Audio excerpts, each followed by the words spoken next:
Officially तौर पे मानो या अनऑफिशियली भाई सनराइजर हैदराबाद इस सीजन से आउट हो चुकी है, क्योंकि आप मानो या ना मानो अब कैलकुलेटर का ये गेम बच चुका है और जो ऊपर लगी हुई टेबल टॉपर्स टीम है वे इतनी बेवकूफ़ नहीं है कि इन जैसी टीमों को ऊपर आने का मौका देंगी। तो यही है भाई सारी सिचुएशन जो इन्होंने शुरू में बनाई थी कि अब की बार 300 पार, ये अब की बार 200 पार भी नहीं कर पा रहे, चाहे ये चेज करने जा रहे हों चाहे ये पहले बैटिंग करने जा रहे हों, इन पे 200 पार नहीं हो रहा।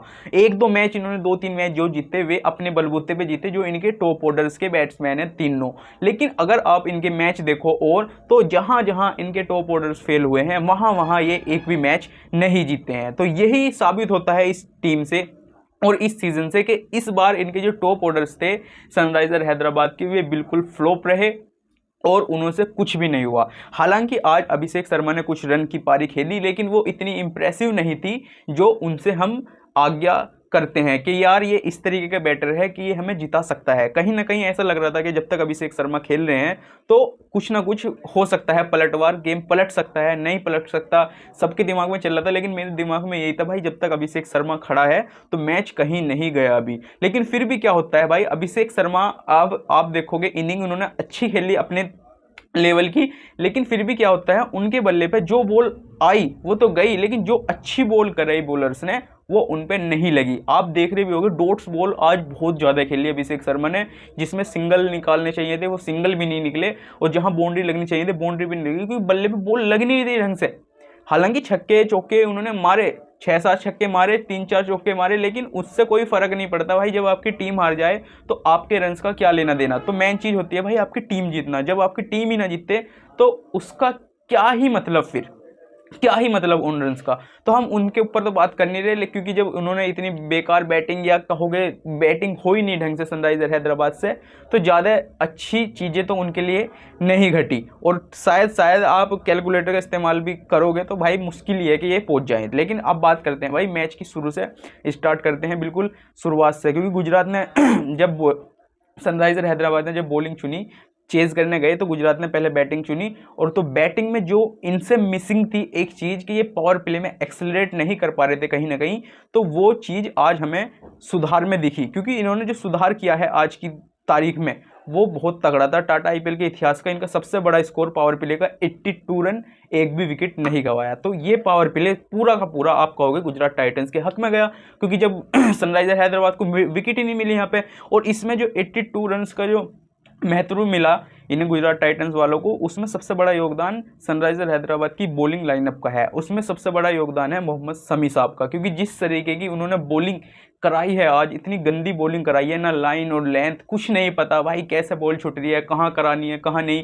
मतलब एक ऐसे बॉलर दिखे हैं आज की डेट में यहाँ पे मोहम्मद शमी कि उन्हें पता ही नहीं चल रहा कि मैं गली मोहल्ले का बॉलर हूँ या इंटरनेशनल क्रिकेट खेला हुआ बॉलर हूँ, मैं इतना एक्सपीरियंस हूँ, लेजेंड हूँ इंडियन क्रिकेट टीम का। तो भाई आप इस तरीके की तवक्को देते हो तो भाई मतलब कहीं ना कहीं लगता ही है ना दिल में कि मज़ा नहीं आ रहा। मोहम्मद शमी साहब बिल्कुल मज़ा नहीं आ रहा। बैटिंग वैसे कितनी भी अच्छी हो उनकी, लेकिन आपकी बॉलिंग इतनी अच्छी होनी चाहिए कि आप दिखाओ वहाँ पे, तो परफॉर्म करके दिखाओ। लेकिन अभी तक मोहम्मद शमी की एक भी अगर मैच उठा के देख लो तो अभी तक इनकी परफॉर्मेंस ऐसी नहीं रही जो हम चाहते हैं इनसे, बिल्कुल भी नहीं।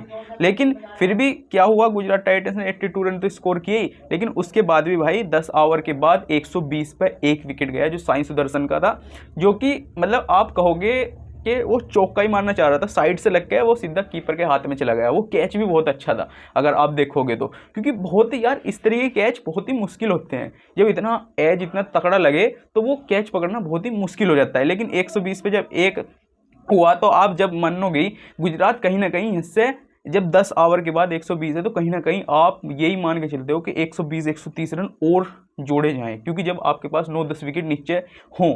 तो इसलिए मैं कहूँगा गुजरात टाइटंस ने हालांकि रन इससे कम बनाए, क्योंकि अगर आप देखोगे तो 15 ओवर के बाद 162 पर 2 विकेट, तो ये थोड़े से कम हुए, यानी बॉलिंग थोड़ी बीच में इनकी सही हुई, जिसमें उनदकट का बहुत बड़ा हाथ है। उनदकट ने आज बहुत तगड़ी बॉलिंग करी है, गुजरात टाइटंस के लिए, चाहे आप किसी भी रूप में देखो, नीचे से आके चाहे लास्ट का 20वां ओवर में 12 रन दिए, 2 छक्के दिए, लेकिन फिर भी क्या करा भाई लड़के ने, 3 विकेट भी निकाले। क्योंकि अगर वे 3 बॉल अगर डॉट ही निकाल दो तो वहाँ छक्का चौका 1 2 10 रन भी और जुड़ जाते तो और ज़्यादा मार्जिन से इन्हें हार मिलती। हालांकि ये जीत के लिए साबित नहीं हुए बॉलर, लेकिन फिर भी आप कहोगे कि किसी ने अगर हिम्मत करी है इनकी तरफ से, सनराइजर हैदराबाद की तरफ से बॉलिंग लाइनअप में, तो वो भाई मैन उनडकट, जयदेव उनडकट, जिसने आज बढ़िया बॉलिंग करी है। स्लोवर देखो, उनकी बैकअप लेंथ देखो भाई, मतलब जब आपका एक इंटरनेशनल बॉलर मोहम्मद शमी को जो फिक्का कर दे तो वो उसने किस तरीके की बॉलिंग करी होगी, आप खुद ही आइडिया लगा सकते हैं। मतलब आप मोहम्मद शमी के पूरे ओवर भी नहीं देख पाए, तो इससे यही फर्क पड़ता है कि जयदेव उनडकट ने उन सबसे बॉलिंग अच्छी की है और एवरेज भी उनका अच्छा रहा है। हालांकि सब बॉलर का एवरेज 10-10 से ऊपर ही रहा है, प्लस एक जिसान अंसारी और जयदेव उनडकट का ही एवरेज थोड़ा 10 से नीचे रहा है। तो यही साबित होता है भाई कि बॉलिंग कितनी प्यारी करी है। 35 पे 3 विकेट लिए हैं जयदेव उनडकट ने, तो बॉलिंग बहुत अच्छी कराई गई है। लेकिन फिर भाई गुजरात टाइटन जहां एक्सेलरेट करना चाहती थी तो वहां उन्होंने एक्सेलरेट भी कहा। अगर आप देखो तो 16वें ओवर में 10 रन बने, 17वें ओवर में 16 रन, 18वें में 15 और 19वें में 9 रन। पैट कमिंस का ओवर था, 1 विकेट भी गया। 20वें ओवर में 12 रन और 3 विकेट भी मिले। तो ये कहीं ना कहीं इनका 224 रन का टोटल एक अच्छा टोटल साबित हुआ इनकी जीत के लिए। क्योंकि अगर आप देखोगे भाई 200+ रन का टोटल चेज करना बहुत मुश्किल पड़ जाता है, चाहे आपके पास कितने तूफानी बैटर्स हो। हालांकि हमने देखा है गुजरात उनके सनराइजर हैदराबाद के बैटर्स को कि इस तरीके की बैटिंग करते हैं, ये टीम को नीचे गिरा देते हैं, मतलब दूसरी टीम को। लेकिन फिर वही है ना भाई, जब आपको ऊपर से स्टार्ट मिलेगा तो जब आप नीचे से भी एक्सेलरेट कर पाओगे। जब आपको ऊपर से अच्छा स्टार्ट नहीं मिलेगा तो आप कहाँ तक कर पाओगे। क्योंकि जब आप पावर प्ले में सनराइजर हैदराबाद 57 रन ही स्कोर कर पा रहे थे, 1 विकेट, यानी आपके सामने 2 टुक वाले बैटर्स यानी 82 कर पा रहे हैं, यानी सुमन गिल और साई सुदर्शन, मैं टुक वाले कहूँगा उन्हें क्योंकि वे क्लास के साथ खेलते हैं, टुक करके, वे 6 के लिए नहीं जीतते तो इसलिए। लेकिन जब आप 6 के लिए जा रहे हो और फिर भी 57 रन पे 1 विकेट आप गवा दे रहे हो, तो कहीं ना कहीं आपका पावर प्ले अच्छा नहीं घटा। फिर भी आप देखोगे तो 10 ओवर के बाद 85 रन, 2 विकेट्स, और यहाँ पे ही गुजरात टाइटंस से इनका मुकाबला करें तो 82 रन इन्होंने कुल 6 ओवर में कंप्लीट कर दी थी। ये 85 रन कर रहे हैं भाई 10 ओवर में, तो यह से इनका बहुत बड़ा प्रभाव पड़ जाता है जीत के लिए। क्योंकि अगर आप देखोगे भाई 10 ओवर के बाद जब ऑलमोस्ट आपको 14, 15, 16 रन का एवरेज चाहिए प्रति ओवर, तो भाई बहुत तकड़ा हिसाब पड़ जाता है, वो बहुत बड़ा 14 रन का एवरेज। तो 14 रन बनाना 10 ओवर तक नेक्स्ट तो बहुत कठिन होता है। अगर कोई टीम बना भी सकती थी तो यही थी। अब इनके 15 ओवर के बाद थे भाई 139 रन और 3 विकेट, और एवरेज चाहिए था लगभग 16, 16.5 का प्रति ओवर। तो आप आइडिया लगा सकते हैं, चाहे आपके पास कितने भी तगड़े बैटर खड़े हो यार, तो 15, 16, 17 रन प्रति ओवर अगले 5 ओवर तक बनाना बहुत ही ज़्यादा मुश्किल होता है। और उसमें बॉलिंग हो मोहम्मद सिराज जैसे बॉलर्स की, क्योंकि आज मोहम्मद सिराज ने जिस तरीके की बॉलिंग की है, मतलब आप पहला और दूसरा ओवर अगर उनका हटा दो तो नेक्स्ट 2 आवर्स में जिस तरीके की बॉलिंग आज मोहम्मद सिराज ने की है भाई, दिखाया है अपना जलवा। और आज लड़के ने शायद 149, 150 के आसपास की लगभग की बॉलिंग भी की है। ऐसा नहीं है कि 130, 135, 137, 138, नहीं भाई, 144, 145, 147। तो इस तरीके की बॉलिंग जब आपका बॉलर से एक करता है ना, तो वो दिखाता है कि भाई हाँ हूँ।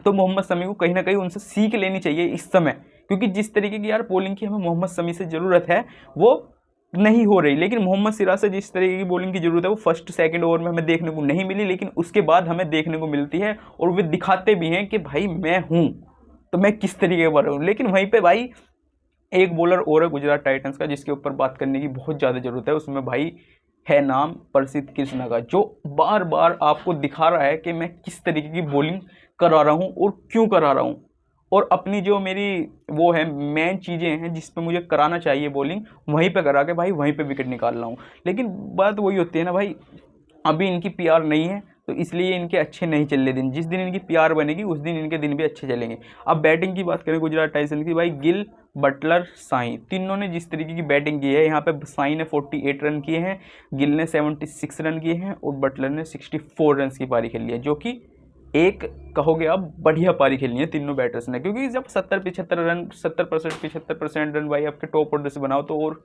विश्वास भी क्या करते हो। आज के लिए इतना ही, जब तक के लिए राम राम जी।